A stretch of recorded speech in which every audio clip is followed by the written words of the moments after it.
നമ്മളുടെ സെക്കൻഡ് പാർട്ടാണ് ഇംഗ്ലീഷിലെ ഒന്നാമത്തെ യൂണിറ്റ് കഴിഞ്ഞു, ഒന്നാമത്തെ പാർട്ട് കഴിഞ്ഞു. സെക്കൻഡ് യൂണിറ്റിലെ ആദ്യത്തെ പാഠമാണ് ആദ്യത്തെ യൂണിറ്റാണ് എടുക്കാൻ പോകുന്നത്. മാൻ ആൻഡ് മീഡിയ.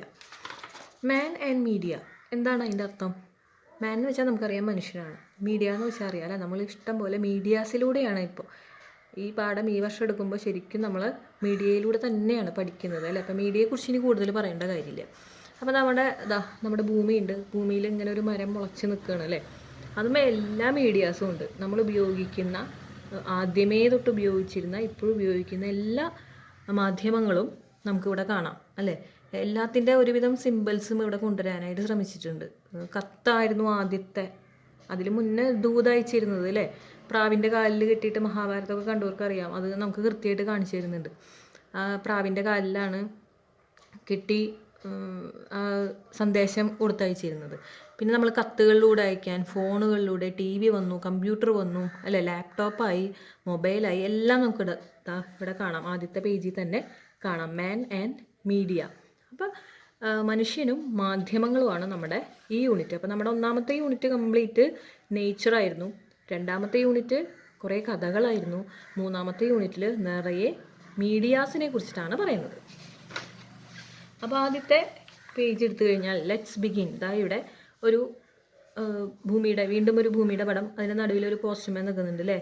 അതിൻ്റെ ചുറ്റുമായിട്ട് ഈ മാധ്യമങ്ങൾ ഇപ്പോഴത്തെ ജനറേഷനിലേക്ക് എത്തിയ ഒരു സർക്കിൾ പോലെ പറഞ്ഞിട്ടുണ്ട്. നോക്കിയേ, ഇവിടെ പ്രാവിൻ്റെ കാലുമ്മേ കെട്ടി ദൂതയക്കുന്നത് മുതൽ കഴുതപ്പുറത്ത് കത്തുകൾ കൊണ്ടുപോയി, പിന്നെ അത് കുറച്ചും കൂടി സ്പീഡായി അല്ലേ. സ്പീഡ് കൂടി വരികയാണ്. പ്രാവ് കഴിഞ്ഞു, കഴുതപ്പുറത്ത് കത്തുകൾ കൊണ്ടുപോയി, പിന്നെ അത് ഹോഴ്സിൻ്റെ മാനാണത്, മാനിൻ്റെ പുറത്ത് പിന്നെ ഹോഴ്സ്, പിന്നെ അത് റേഡിയോ വന്നു, ഫോൺ വന്നു, TV വന്നു. ട്രെയിൻ മാധ്യമമാവുന്നത് എങ്ങനെയാണ്? കുട്ടികളെപ്പോഴും ചോദിക്കാറുണ്ട്, എങ്ങനെയാണ് ടീച്ചറെ ട്രെയിൻ മാധ്യമമാവുന്നത്? നമ്മുടെ കത്തുകളൊക്കെ ദൂരസ്ഥലങ്ങളിലേക്ക് കൊണ്ടുപോകുന്നത് ട്രെയിനാണല്ലേ. അപ്പോൾ ട്രെയിൻ ഒരു മാധ്യമമാണ്. നമ്മൾ ദുബായിലേക്ക് കത്തയച്ചു കഴിഞ്ഞാൽ ഈ കത്തുകൾ പോകുന്നത് എങ്ങനെയാണ്? വിമാനം വഴിയാണ്. അപ്പോൾ വിമാനം ഒരു മാധ്യമമാണ്. ഹൈടെക് നമ്മൾ മാറി വരുന്നതാണ് ഈ കാണുന്നത് അല്ലേ, ഏറ്റവും സ്പീഡിൽ. ഇപ്പോൾ ഇതിൻ്റെ കൂടെ ഒരു മൊബൈലും കൂടി വെക്കണമായിരുന്നു, ആ പിക്ചർ അതിലില്ല. നോക്കുക, what do these pictures tell about? എന്താണിത് പറയുന്നത്? നമ്മുടെ വളർച്ചയാണ് കാണിക്കുന്നത് അല്ലേ. Do you remember stories in which birds and animals carried messages?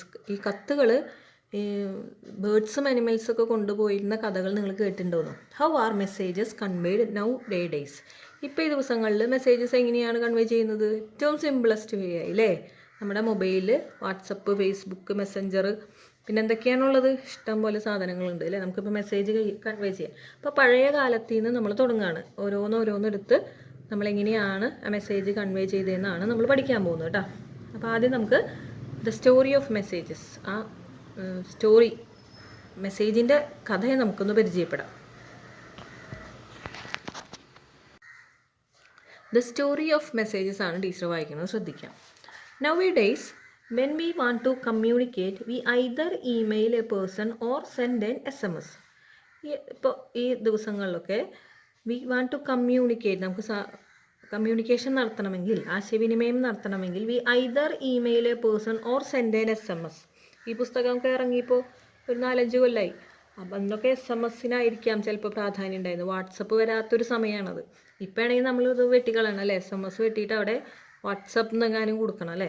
Everything happens by the clicking of a mouse or the pressing of a few button. എല്ലാം സംഭവിക്കുന്നത് മൗസിൻ്റെ ഒരു ക്ലിക്കിലൂടെ അല്ലെങ്കിൽ ചില ബട്ടൺ ഞെക്കുന്നതിലൂടെ എല്ലാ കമ്മ്യൂണിക്കേഷനും നടക്കുന്നു അല്ലേ. It was not so in the near past. പണ്ടൊന്നും ഇങ്ങനെയായിരുന്നില്ല. Most people wrote letters, put them in an envelope, got them stamped, dropped them in a post box and waited patiently to hear from the other person. പണ്ട് കാലത്തെ ആളുകൾ കത്തെഴുതണം, put them in an envelope, അത് എൻവലപ്പിലിട്ട് stamp ചെയ്ത് post ബോക്സിലിട്ട്, and waited patiently, ക്ഷമയോടെ കാത്തിരിക്കണം, to hear from the other person, മറ്റുള്ള ആളുടെ കയ്യിൽ നിന്നുള്ള അയച്ച ആളുടെ റിപ്ലൈ കിട്ടാനായിട്ട് നമ്മൾ കാത്തിരിക്കണം. നിങ്ങളുടെ വീട്ടിലുള്ള അമ്മമാർ ഇച്ചിരി അവരെക്കാൾ മുതിർന്നവരോടൊക്കെ ചോദിച്ചു കഴിഞ്ഞാൽ അറിയാം പണ്ട് നമ്മൾ കത്തയച്ചിരുന്ന ഒരു കാലഘട്ടത്തിലെ കാര്യങ്ങളെ കുറിച്ചിട്ട്. ഇപ്പോൾ ഏറ്റവും അകലെ ദുബായിലേക്കൊക്കെ ഒരു കത്തയക്കുക എന്ന് വെച്ചാൽ നിങ്ങളുടെ വീട്ടിൽ ആരെങ്കിലുമൊക്കെ ഉണ്ടെങ്കിൽ ചോദിച്ചാൽ മനസ്സിലാവും. നമ്മളൊരു കത്തയച്ചു കഴിഞ്ഞാൽ അല്ലെങ്കിൽ ചിലപ്പോൾ കത്ത് കിട്ടണമെങ്കിൽ ചിലപ്പോൾ ഒരാഴ്ച പിടിക്കും അവിടെ. പിന്നെ അവിടെ നിന്ന് എഴുതിയിട്ട് റിപ്ലൈ കിട്ടണമെങ്കിൽ ഒരാഴ്ച പിടിക്കും. അപ്പോൾ 2 ആഴ്ച നമ്മൾ എന്തെങ്കിലും ഒരു കാര്യത്തിൻ്റെ ഒരു ആൻസർ കിട്ടണമെങ്കിൽ നമ്മൾ 2 ആഴ്ച കാത്തിരിക്കണം എന്നുള്ളത് ഈ ഒരു കാലഘട്ടത്തിലെ കുട്ടികൾക്ക് ചിന്തിക്കാനേ പറ്റില്ല അല്ലേ. നമ്മൾ വാട്സപ്പിലൊക്കെ ആണെങ്കിൽ ഒരു ടിക്ക്, 2ാമത്തെ ടിക്ക് എത്തിയപ്പോൾ അവിടെ എത്തി, അത് നീലയാവുമ്പോൾ അത് കണ്ടു, എന്നിട്ട് എന്താ റിപ്ലൈ തരാത്തതെന്നുള്ളൊരു പേഷ്യൻ്റ്, നമുക്ക് ക്ഷമയില്ല അല്ലേ. ഇപ്പോൾ അപ്പോഴേക്കും ചിലപ്പോൾ കണ്ടില്ലെങ്കിൽ നമ്മൾ വിളിക്കും. അത്രയും ക്ഷമയില്ലാത്തവരായി മാറാനുള്ള ഒരു കാരണം ഇതൊക്കെ തന്നെയാണ്. പണ്ടത്തെ ആളുകൾക്ക് ക്ഷമയുണ്ടായിരുന്നു, ഇതൊക്കെ കാത്തിരിക്കാനുള്ളൊരു ക്ഷമയുണ്ടായിരുന്നു. പണ്ട് ഈ ദുബായ് ഏറ്റവും അകലെയെന്ന് നമ്മുടെ മനസ്സിലുള്ളത്. പക്ഷേ അതല്ലാതെ നമ്മുടെ ജില്ലയ്ക്ക് അപ്പുറത്തും നമ്മുടെ ബന്ധുക്കൾക്കൊക്കെ നമ്മൾ അന്ന് ഫോണും ഇല്ല. അപ്പം നമ്മളെല്ലാവർക്കും ഈ കത്താണ് അയക്കുക എന്തെങ്കിലും വിശേഷങ്ങളൊക്കെ ആയിട്ട്. അപ്പോൾ അന്നത്തെ കാലത്തെ ആളുകൾക്ക് അത് കാത്തിരിക്കാനുള്ള ക്ഷമയുണ്ടായിരുന്നു, അതിൻ്റെ ഒരു സന്തോഷം ഉണ്ടായിരുന്നു. ഒരാഴ്ച അതിൻ്റെ ഒരു ടെൻഷനും സന്തോഷമൊക്കെ നിങ്ങളുടെ വീട്ടിലുള്ളവരോട് ചോദിച്ചു നോക്കിയാൽ അറിയാം. അല്ലെങ്കിൽ നിങ്ങളൊരു ചെറിയൊരു കത്ത് മറ്റുള്ളവർക്കൊന്ന് അയച്ചു നോക്ക് വെക്കേഷൻ ടൈമിലൊക്കെ, അഡ്രസ്സൊക്കെ മേടിച്ച്. അപ്പോൾ അറിയാം നമുക്കത് കത്തയക്കുന്നതും അതിന് റിപ്ലൈ വേറെ ചോദിക്കാൻ പാടില്ല, അതിൻ്റെ റിപ്ലൈ ഒക്കെ വേണ്ടി വെയിറ്റ് ചെയ്യുന്നതൊക്കെ ഒരു സന്തോഷമുള്ളൊരു കാര്യമാണ്. ഇനി പഴയ കഥയാണ് പറയുന്നത് കേട്ടോ. വേ ബാക്ക് ഇൻ 1850, 1850കളിലേക്ക് പോയി കഴിഞ്ഞാൽ letters went on horseback from east to the west of America. അമേരിക്കയുടെ കിഴക്കുനിന്ന് പടിഞ്ഞാട്ടോട്ട് കത്തുകൾ കുതിരപ്പുറത്താണ് കൊണ്ടുവരുന്നത്. One freight company decided to speed up things by hiring 80 men to take the mail to the west on horseback. അങ്ങനെ ഒരു company അവിടെ രൂപപ്പെടുകയാണ്. 80 പേരെ കുതിരപ്പുറത്ത്, 80 ആളുകളെ സെലക്ട് ചെയ്തിട്ട് കുതിരപ്പുറത്ത് കൊണ്ടുപോകാനായിട്ട്. ഇൻ 1860, 1860 ആയപ്പോൾ the പോണി express was formed. Pony express എന്ന് പറഞ്ഞിട്ടൊരു കമ്പനി അവിടെ രൂപപ്പെട്ടു. അതിലെ പ്രത്യേകത എന്തായിരുന്നു നോക്കുക. The riders for the പോണി Express were chosen for the light weight as well as their riding ability. ആ പോണി എക്സ്പ്രസ്സിലേക്ക് ആളുകളെ സെലക്ട് ചെയ്തിരുന്നത് ലൈറ്റ് വെയ്റ്റ്, അതായത് വെയിറ്റ് കുറവുള്ള ആളുകൾ, as well as their riding ability, ആ കുതിരയെ ഓടിക്കാനുള്ള കഴിവ്. ഭാരം കുറവുള്ള ആളാണെങ്കിൽ കുതിരയ്ക്ക് അപ്പോൾ അത്രയും സ്പീഡിൽ പോകാൻ പറ്റുമല്ലോ. അപ്പോൾ അങ്ങനെയുള്ള ആളുകളെയാണ് ഈ പോണി എക്സ്പ്രസ്സുകാർ സെലക്ട് ചെയ്തിരുന്നത്. Most of them were young boys, ചെറുപ്പക്കാരായിരുന്നു. The route they undertook was rugged one, ഒരു എന്താ പറയുക, വൈൽഡായിട്ടുള്ള വഴികളിലൂടെയാണ് അവർ യാത്ര. It went from Saint Joseph's missionary to Sacramento, California, a distance over 1800 mile. അപ്പോൾ 1800 മൈലൊക്കെയാണ് ഈ കുതിരപ്പുറത്ത് 80 ആൾക്കാർ ഇങ്ങനെ മാറി മാറി കത്തുകൾ കൊണ്ടുപോയിരുന്നത്. Each rider rode a total of 75 mile. 75 മൈലാണ് ഒരാൾ ഓടിക്കുക. Changing ponies at different station. പല സ്ഥലങ്ങളിൽ ഈ പോണികളെ, കുതിരകളെ മാറും. ഇനി എങ്ങനെയാണ് ആ കുതിരകളെ കൈമാറുന്നത്, കത്തുകൾ കൈമാറുന്നത് നോക്കുക. The mail was carried in 4 leather boxes. 4 ബോക്സിലാണ് കത്തുകൾ ഉണ്ടാവുക. Which were attached to a special saddle blanket. അപ്പോൾ ഈ കുതിരപ്പുറത്തിടുന്ന ഒരു പുതപ്പാണ് പറയുന്നത്. ആ പുതപ്പിൻ്റെ എന്താ പറയുക, 4 മൂലയിലും ഈ ബോക്സ് അറ്റാച്ച് ചെയ്തിട്ടുണ്ടാവും. ത്രോ ഓവർ ദ സാഡിൽ, എന്നിട്ട് ആ കുതിരപ്പുറത്തേക്ക് ഇടും. The changing of ponies was done in 2 minutes. 2 minute കൊണ്ട് കുതിരയെ മാറും. അതായത് അടുത്ത ഒരു സ്ഥലത്ത് ഒരാൾ നിൽക്കുന്നുണ്ടാവും കുതിരയായിട്ട്, മറ്റാൾ വന്നു കഴിഞ്ഞാൽ ഈ കുതിരപ്പുറത്തുനിന്ന് കത്ത് കെട്ടിയത് അഴിക്കാനൊന്നും നിൽക്കണ്ടല്ലോ, ഈ ബ്ലാങ്കറ്റ് എടുത്തിട്ട് ആ കുതിരയുടെ പുറത്തേക്ക് അങ്ങോട്ട് ഇടും. എന്നിട്ട് അയാൾ ഓടിത്തുടങ്ങും. അങ്ങനെയാണ് അവർ വേഗത്തിൽ കത്തുകൾ എത്തിച്ചിരുന്നത്. The speed was a bonus because it cut the average delivery time from several weeks to about 10 days. ചിലപ്പോൾ 7 ദിവസം, ഒരാഴ്ച അല്ലെങ്കിൽ 10 ദിവസമൊക്കെ പിടിക്കും ഈ 1800 മൈലൊക്കെ യാത്ര ചെയ്യാൻ. The fastest trip was made in 7 days and 17 hours. അപ്പോൾ ഏറ്റവും വേഗത്തിലെത്തിയത് 7 ദിവസവും 17 മണിക്കൂറുമാണ്. The record was set by the rider carrying president Abraham Lincoln's first message to the US Congress. അപ്പോൾ അതിലെന്താണ് കൊണ്ടുപോയിരുന്നത്? എബ്രഹാം ലിങ്കൻ്റെ മെസ്സേജ് ആയിരുന്നു. US കോൺഗ്രസിലേക്ക് എബ്രഹാം ലിങ്കൻ കൊടുത്തയച്ച മെസ്സേജ് ആയിരുന്നു അത്ര സ്പീഡിൽ അവിടെ എത്തിച്ചത്. അത് നോക്കൂ, 7 ദിവസവും 17 മണിക്കൂറും. The poor riders had to ride through unknown terrains. അപ്പോൾ ഈ പോകുന്ന എളുപ്പവഴി കൂടെയൊക്കെയാണല്ലോ വേഗത്താൻ വേണ്ടിയിട്ട് പോവുക. അപ്പോൾ ഇവരിങ്ങനെ ഒരു ടെറൈൻസിൽ കൂടെയൊക്കെ യാത്ര ചെയ്യേണ്ടി വരും. Some routes exposed them to attack from Red Indians and let them through dangerous territory. അപ്പോൾ ചില സ്ഥലത്തൊക്കെ ഇവർ വരുന്നത് അറിഞ്ഞിട്ട്, ഈ നമ്മളിപ്പോൾ പറയില്ലേ തീവ്രവാദികൾ തട്ടിക്കൊണ്ടുപോയി എന്ന് പറയില്ലേ, അതേപോലെ അവരെ ആളുകളെ തട്ടിക്കൊണ്ടു പോകാനുള്ള സാധ്യതയുണ്ടെന്ന്. Newspaper advertisement for riders listed 1 important requirement. അപ്പോൾ അതുകൊണ്ട് തന്നെ ആളുകളെ വേണം എന്നുള്ള ഒരു അഡ്വർടൈസ്മെൻറ്റ് കൊടുക്കുക. എങ്ങനെയാണ്? ഓർഫൺസ് പ്രിഫേർഡ്, അനാഥരെ കാണും മുൻഗണന എന്ന് പറയാൻ. അനാഥരാകുമ്പോൾ പിന്നെ പോയി കഴിഞ്ഞാൽ പിന്നെ ആരും ചോദിക്കില്ലല്ലോ എന്നുള്ളൊരു ധാരണ കൊണ്ടായിരിക്കാം അനാഥരെയാണ് അവർ പ്രിഫർ ചെയ്തിരുന്നത്. Though exciting the പോണി express was short live experiment.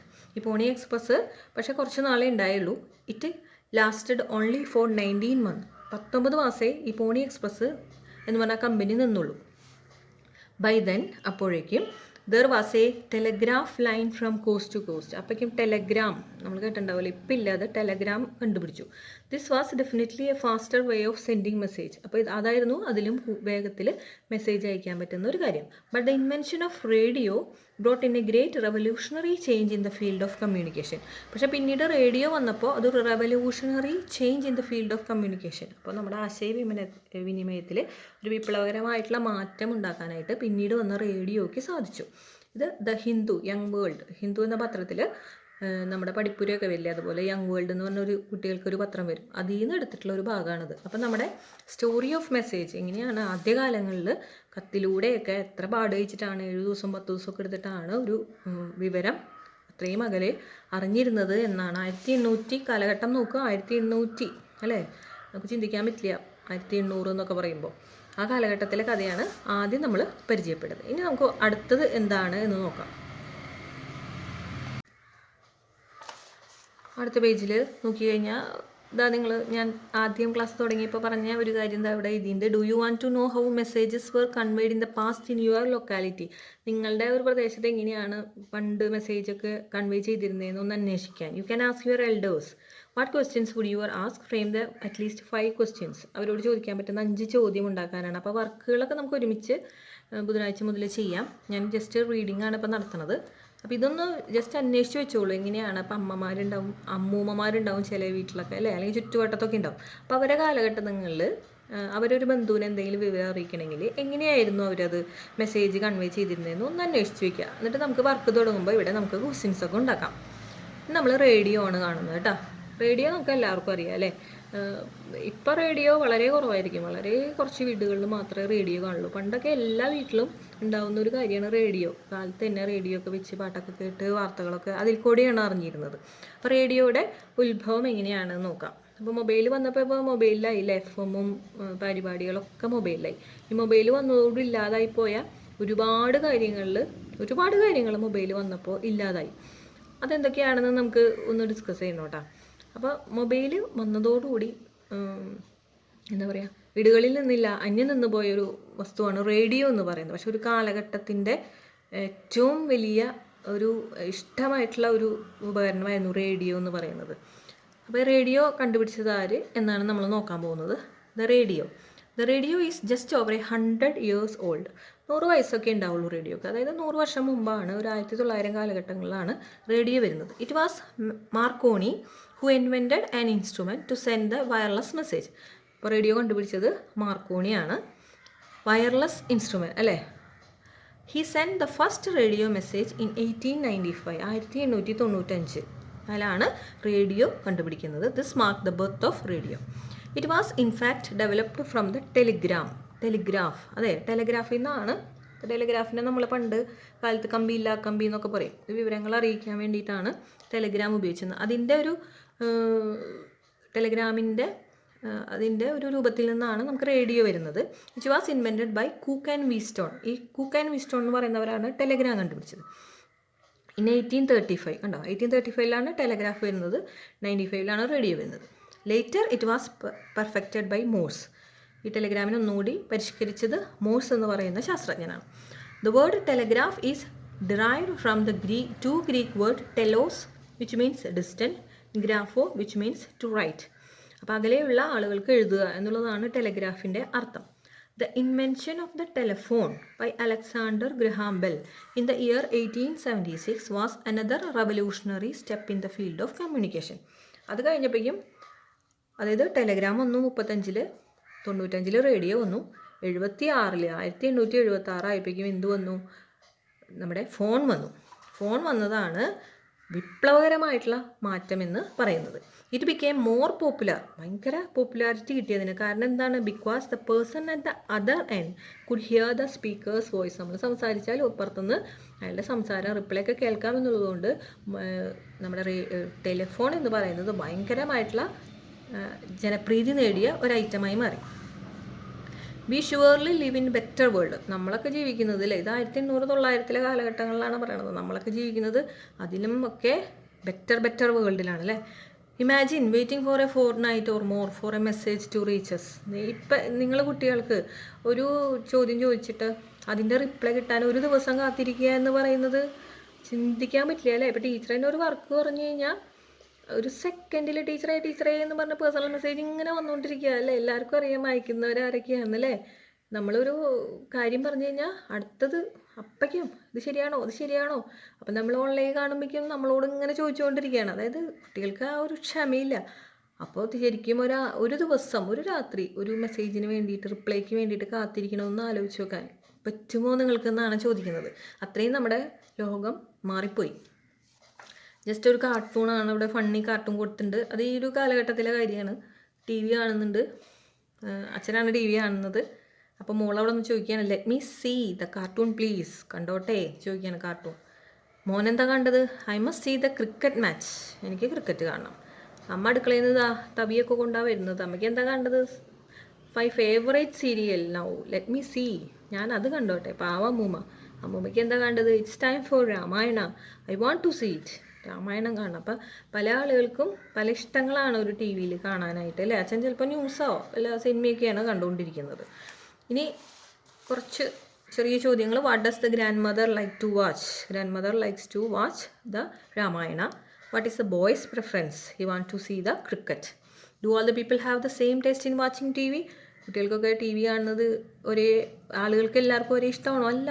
റിമോട്ടിന് വേണ്ടിയൊക്കെ വീട്ടിൽ സ്ഥിരം അടിയാണ് അല്ലേ. എൻ്റെ വീട്ടിലും അടിയാണ്, എല്ലാവരും വീട്ടിലും അടിയാണ്. ഹൂം ഡു യു സപ്പോർട്ട്? വൈ? എന്തുകൊണ്ടാണ് നിങ്ങൾ ആരെയാണ് സപ്പോർട്ട് ചെയ്യുന്നതെന്നാണ് ചോദിക്കുന്നത്. അപ്പോൾ ക്ലാസ് ഉണ്ടെങ്കിൽ കുട്ടികൾ ബോയ്സിനെ സപ്പോർട്ട് ചെയ്യാറുണ്ട്, പെൺകുട്ടികൾ ഗേൾസിനെ സപ്പോർട്ട് ചെയ്യാറുണ്ട്. ഇനി ഇപ്പോൾ ഇതിൽ നമ്മൾ ആ ടി വിയുടെ ഇൻട്രൊഡക്ഷനാണ് കണ്ടത്.